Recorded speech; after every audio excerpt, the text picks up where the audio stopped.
اب ہم بیت اللہ پہنچ چکے ہیں، اب ہم بیت اللہ کا طواف کریں گے۔ طواف بیت اللہ کے ارد گرد ثواب کی نیت سے حجر اسود سے حجر اسود تک 7 چکر لگانے کو کہتے ہیں۔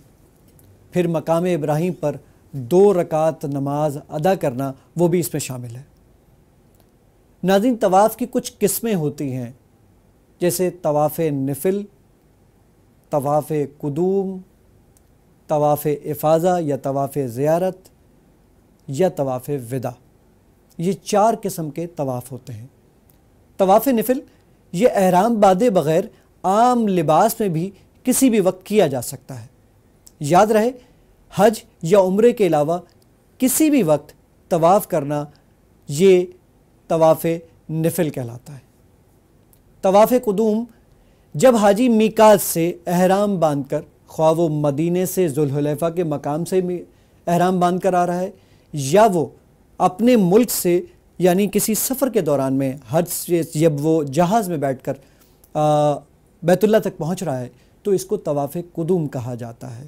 یعنی میقات سے جو ہم احرام باندھ کر آتے ہیں اور آتے کے ساتھ ہی جو پہلا طواف کرتے ہیں اسے طواف قدوم کہا جاتا ہے۔ طواف زیارت یہ 10 ذی الحجہ کے دن یعنی عید الاضحیٰ کے دن جو حج کے ایک رکن کا حصہ ہے، وہ جو طواف کیا جاتا ہے اسے طواف زیارت یا طواف افاضہ کہتے ہیں۔ طواف وداع حج کے بعد مکہ مکرمہ سے رخصت ہونے سے پہلے ادا کیا جانے والا جو آخری طواف ہوتا ہے اس کو طواف وداع کہتے ہیں۔ ناظرین، کیونکہ ابھی ہم میقات سے آئے ہیں تو ابھی ہم یہاں پہ طواف قدوم کریں گے۔ طواف قدوم کے لیے کیا کیا چیزیں ضروری ہیں اور کیسے کیسے طواف قدوم کیا جاتا ہے، تو آئیے اس کو شروع کرتے ہیں۔ ناظرین، طواف قدوم کرنے سے پہلے آپ کو استباء کرنا پڑے گا، یعنی دائیں کندھے کو ننگا کرنا پڑے گا۔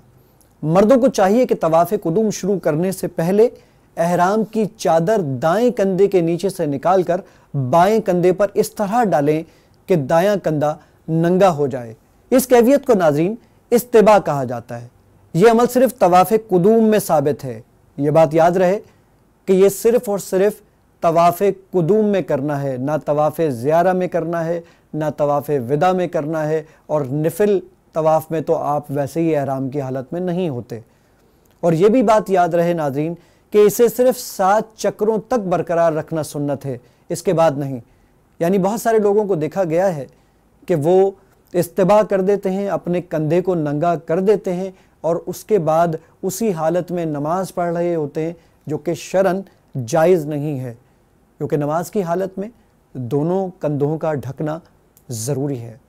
استباء کرنے کے لیے آپ کو اپنا دانا ہاتھ یعنی اپنا دایاں ہاتھ اور یہ کندھا ننگا کرنا پڑے گا، اور یہ چادر اس طرح کر کر اپنا سیدھا کندھا ننگا کر دیں گے۔ اس کو استباء کہا جاتا ہے، جو طواف قدوم کے وقت میں ہمارے لیے کرنا لازم ہے۔ ناظرین، طواف کی ابتدا حجر اسود کو بوسہ دینے یا اسے ہاتھ لگا کر ہاتھ کو چومنے یا کسی لاٹھی یا لکڑی سے اس کو چھونے اور اس کو چومنے یا صرف اس کی جانب ہاتھ کا اشارہ کرنے سے کرنی چاہیے۔ حجر اسود کو بوسہ دیتے وقت سر کو کچھ جھکانا مسنون عمل ہے۔ ناظرین، اگر حجر اسود کو بوسہ دینا یا چھونا ممکن نہ ہو تو پھر طواف کا آغاز حجر اسود کے سامنے سے کریں، جس کی پہچان کے لیے آپ کے سامنے وہاں پر دیوار پر سبز لائٹ روشن ہے۔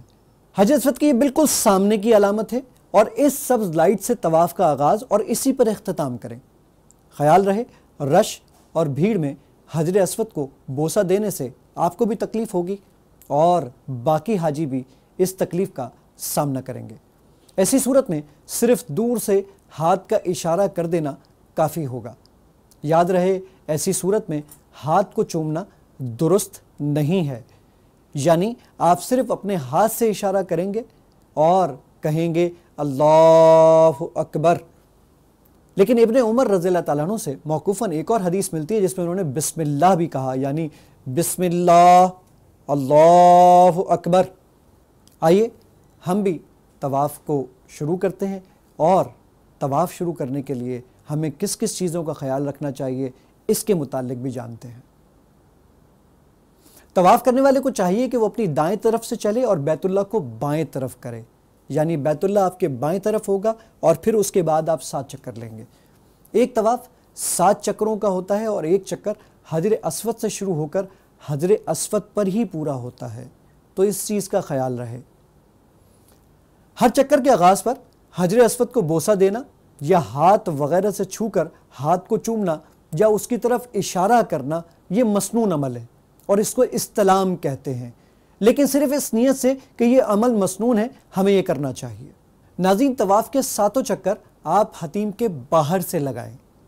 حتیم جو آپ اپنی اسکرین پر بھی دیکھ رہے ہیں، یہ ہے تو خانہ کعبہ کا حصہ ہی جس پہ حضرت عائشہ صدیقہ رضی اللہ تعالیٰ عنہ کو نبی صلی اللہ علیہ وآلہ وسلم نے فرمایا تھا کہ یہ خانہ کعبہ کا ہی حصہ ہے، اور جس نے حتیم کے اندر نماز پڑھی تو گویا اس نے خانہ کعبہ کے اندر نماز پڑھی۔ رکن یمانی، طواف کے ہر چکر میں رکن یمانی سے گزرتے ہوئے اسے ہاتھ لگانا مسنون عمل ہے۔ یہ نبی صلی اللہ علیہ وآلہ وسلم کی سنت سے ثابت ہے، اور اگر بھیڑ کی وجہ سے رکن یمانی کو چھونا مشکل ہو تو بغیر ہاتھ لگائے گزر جائیں، لیکن وہاں رک کر رکن یمانی کی طرف اشارہ کرنا یعنی استلام کرنا، ہاتھ کا اشارہ کرنا یہ ثابت نہیں ہے، لیکن اس کو ہاتھ لگانا یہ نبی صلی اللہ علیہ وآلہ وسلم سے ثابت بھی ہے۔ اور رکن یمانی سے لے کر حجر اسود کے درمیان میں ایک دعا بھی آتی ہے، ربنا آتنا فی الدنیا حسنۃ وفی الآخرۃ حسنۃ وقنا عذاب النار۔ یہ بھی نبی صلی اللہ علیہ وآلہ وسلم کی سنت سے ثابت ہے کہ آپ رکن یمانی سے لے کر حجر اسود کے درمیان میں یہ دعا پڑھا کرتے تھے۔ ناظرین، یہ تو تمام وہ چیزیں تھیں اور تمام وہ باتیں تھیں جو آپ کے گوش گزار کرنا مقصود تھا۔ اب آئیے ہم اس پاک گھر کا طواف شروع کرتے ہیں۔ اب ہم طواف کا آغاز کریں گے حجر اسود کا بوسہ لے کر، اور بوسہ لینے کے بعد جو شروع کے 3 چکر ہوں گے اس میں حاجی رمل کریں گے۔ رمل جس میں تھوڑا سا تیز چلنا، اور وہ نبی کریم صلی اللہ علیہ وآلہ وسلم کی سنت سے ثابت بھی ہے۔ حجر اسود ہمارے بائیں ہاتھ کی جانب ہوگا اور یہاں سے ہم طواف کا آغاز کریں گے۔ اگر حجر اسود کا بوسہ آپ کو مل جاتا ہے تو ٹھیک ہے، اگر نہیں ملتا تو آپ صرف استلام یعنی ہاتھ سے چھوئیں گے اور یا پھر کسی چھڑی سے اس کو چھوئیں گے اور اس کو چوم لیں گے۔ اگر یہ بھی ممکن نہیں ہے تو دور سے ہی ہاتھ کے اشارے سے بسم اللہ اللہ اکبر کہتے ہوئے اپنے طواف کا آغاز کریں گے، اور اس وقت جب آپ دور سے اشارہ کر رہے ہیں تو ہاتھ کو چومنے کی کوئی ضرورت نہیں ہے کیونکہ یہ سنت سے ثابت نہیں ہے۔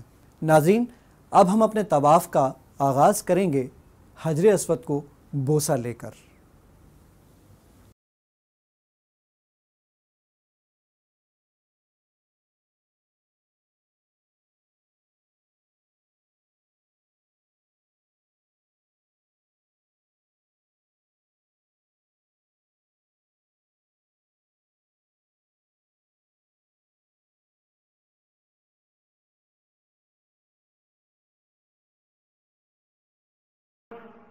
حجاج بيت الله للحج قد قصدوا من كل فج عميق أتوا ملبين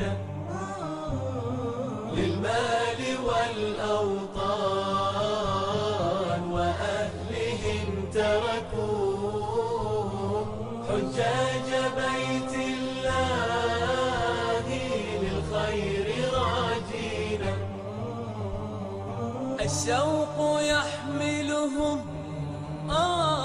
لدمعهم ذرفوا شوقا إلى عرفات ومكة ومنى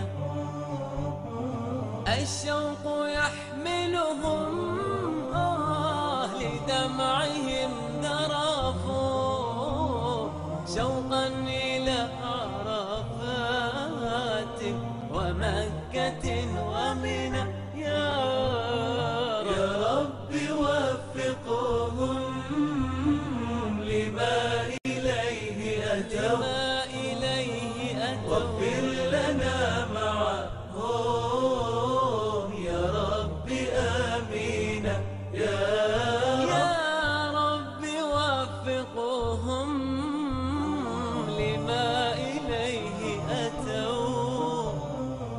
واغفر لنا معهم يا رب آمين. حجاج بيت الله للحج قد قصدوا من كل فج عميق أتوا ملبين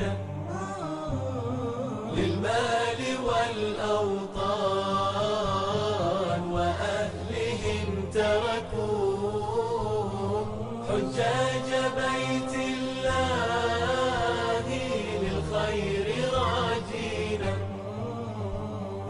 الشوق يحملهم لدمعهم درفوا شوقا إلى عرفات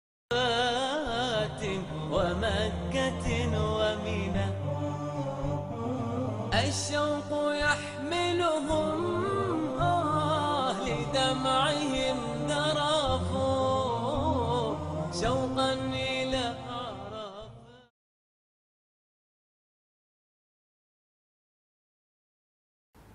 ناظرین، اب ہمارے طواف کے 7 چکر مکمل ہو گئے ہیں۔ اب ہم نے 2 رکعت مقام ابراہیم پر نماز ادا کرنی ہے، اور صحیح مسلم کی حدیث نمبر 1218 کے مطابق پہلی رکعت میں سورہ کافرون یعنی قل یا ایھا الکافرون، اور دوسری رکعت میں سورہ اخلاص یعنی قل ھو اللہ احد پڑھنی ہے۔ نبی کریم صلی اللہ علیہ وآلہ وسلم نے حجۃ الوداع میں ایسا ہی کیا تھا۔ ناظرین، اگر مطاف مقام ابراہیم کے بالکل پیچھے جگہ نہ مل سکے تو مسجد الحرام میں کسی بھی جگہ طواف کی یہ 2 رکعت نماز ادا کی جا سکتی ہے۔ سیدنا عمر رضی اللہ تعالیٰ عنہ کے عمل سے یہ بات ثابت ہے، اور سنن بہقی کے اندر حدیث نمبر 90 میں اس کا ذکر ملتا ہے کہ آپ رضی اللہ تعالیٰ عنہ نے طواف کی 2 رکعتیں مسجد الحرام سے بھی باہر وادی ذی طویٰ میں ادا فرمائی تھی۔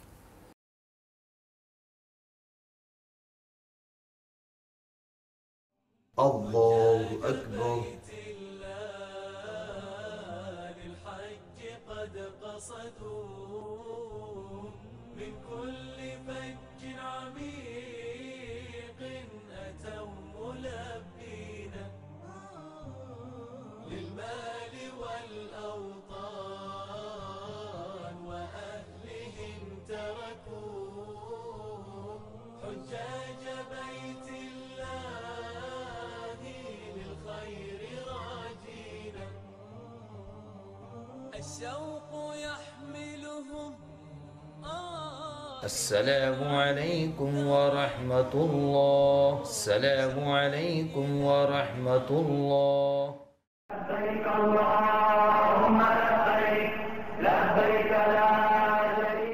ناظرین، آپ نے مقام ابراہیم پر 2 رکعت نماز ادا کر لی ہے۔ اب طواف کی ان 2 رکعتوں کے بعد حدیث کے مطابق یعنی مسند احمد کی حدیث نمبر 72 کے مطابق طواف کی ان 2 رکعتوں کو مکمل کرنے کے بعد آپ نے خوب سیر ہو کر زمزم کا پانی پینا ہے، اور تھوڑا سا پانی اپنے سر پر بھی ڈالنا ہے۔ حجاج بيت الله للحج قد قصدوا من كل فج عميق أتوا ملبين. ناظرین، اب ہم نے صفا اور مروہ کی صحیح کرنی ہے۔ صفا اور مروہ یہ دونوں پہاڑیاں ہیں، ان کے درمیان 7 چکر لگانے کو صحیح کہا جاتا ہے۔ یہ صحیح حج اور عمرے کا رکن ہے، اور اس کے بغیر عمرہ اور حج ادا نہیں ہوتے۔ نبی کریم صلی اللہ علیہ وآلہ وسلم کا فرمان مسند احمد میں حدیث نمبر 447، جس میں نبی کریم صلی اللہ علیہ وآلہ وسلم نے فرمایا، تم پر صحیح فرض کر دی گئی ہے، لہٰذا صحیح کرو۔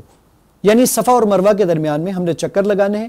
صفا کے قریب پہنچ کر یہ کلمات پڑھنے چاہیے۔ ان الصفا والمروة من شعائر الله فمن حج البيت او اعتمر فلا جناح عليه ان يطوف بهما ومن تطوع خيرا فإن الله شاكر عليم۔ ترجمہ: بے شک صفا اور مروہ اللہ کی نشانیوں میں سے ہیں، تو جو بیت اللہ کا حج یا عمرہ کرے تو اس پر کوئی گناہ نہیں کہ وہ ان دونوں کا طواف کرے، اور جو خوشی سے نیکی کرے تو یقیناً اللہ تعالیٰ قدردان خوب جاننے والا ہے۔ میں اس چیز کی ابتدا کرتا ہوں جس کے ساتھ اللہ نے ابتدا کی ہے۔ ناظرین، اب ہم سعی کریں گے اور صفا سے اپنے سفر کا آغاز کریں گے، اور صفا سے مروہ تک جائیں گے، پھر مروہ سے صفا تک جائیں گے، پھر صفا سے مروہ، اس طرح ہم اپنے 7 چکر پورے کریں گے۔ صفا سے مروہ 1 چکر کاؤنٹ ہوتا ہے، اور مروہ سے صفا دوسرا چکر کاؤنٹ ہوتا ہے۔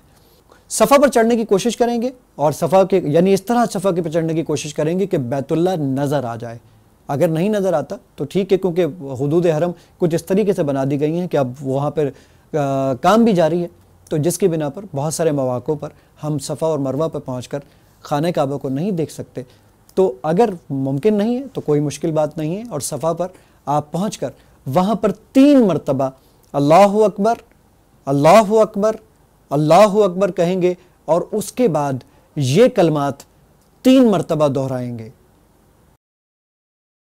لا الہ الا اللہ وحدہ لا شریک لہ لہ الملک ولہ الحمد وہو علی کل شیء قدیر۔ لا الہ الا اللہ وحدہ انجز وعدہ ونصر عبدہ وہزم الاحزاب وحدہ۔ ترجمہ: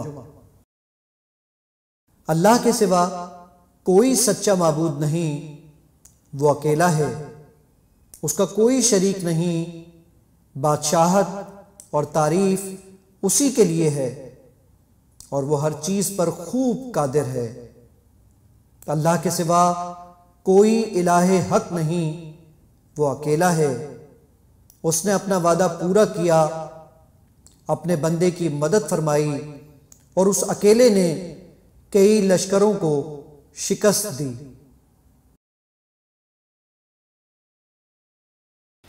اس موقع پر ناظرین، جو آپ نے یہ دعا آپ نے سن لی، اس دعا کے بعد آپ اس موقع پر اپنے لیے بھی مزید دعائیں بھی کر سکتے ہیں، اپنی زبان میں بھی دعائیں کر سکتے ہیں، اور پھر صفا سے مروہ کے درمیان میں آپ صحیح کا آغاز کریں گے۔ اور ناظرین، اس میں ہم ایک اور کام بھی کہ اس دوران میں آپ اپنی جو الفاظ میں آپ دعائیں کرنا چاہیں وہ بھی کر سکتے ہیں، اور اس کے علاوہ یہاں پر صفا اور مروہ کے درمیان میں اور مروہ اور صفا کے درمیان میں کچھ سبز لائٹیں لگا دی گئی ہیں، جہاں پر حاجی کو تیز تیز تھوڑا سا چلنا اور بھاگنا پڑتا ہے، لیکن یہ صرف اور صرف مردوں کے لیے حکم ہے، تو مرد اس سبز لائٹ کے دوران میں ذرا سا تیز چلیں گے یا تھوڑی سی دوڑ لگائیں گے۔ تو آئیے ناظرین، ہم بھی اپنی صحیح کا آغاز کرتے ہیں۔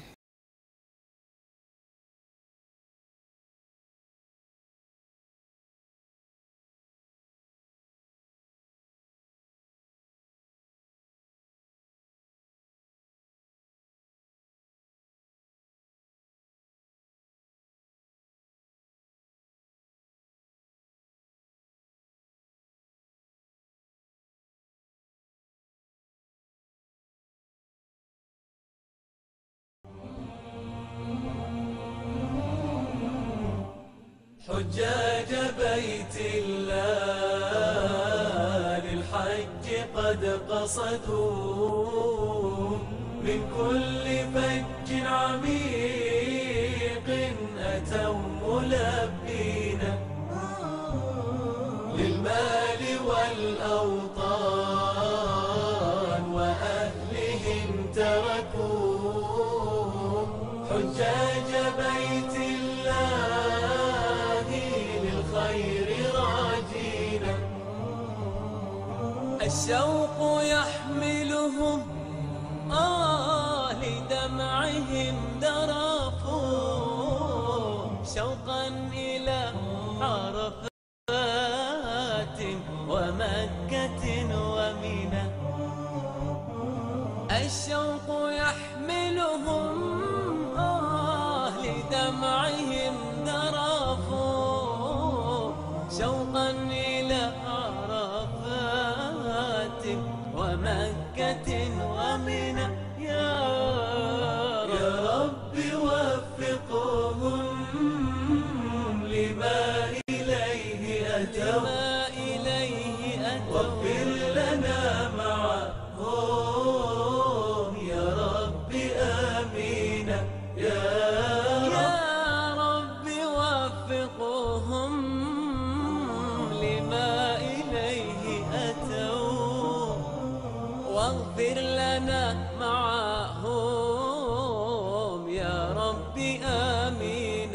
حجاج بيت الله للحج قد قصدوا من كل فج عميق أتوا ملبين للمال والأوطان وأهلهم تركوا حجاج بيت الله للخير راجين الشوق يحملهم لدمعهم ذرفوا شوقا إلى عرفات ومكة ومنى الشوق يحملهم لدمعهم ذرفوا شوقا إلى عرفات ومكة ومنى صفا و مروہ کی سعی کے بعد اب ہم بال کو منڈوائیں گے. کتروانا بھی ثابت ہے اور منڈوانا زیادہ افضل ہے، تو بالوں کو منڈوائیں گے اور اس کے ساتھ ہی ہمارا عمرہ مکمل ہو جائے گا، اور آپ احرام کی جو پابندیاں آپ پر عائد تھیں آپ اس سے بھی نکل جائیں گے اور آپ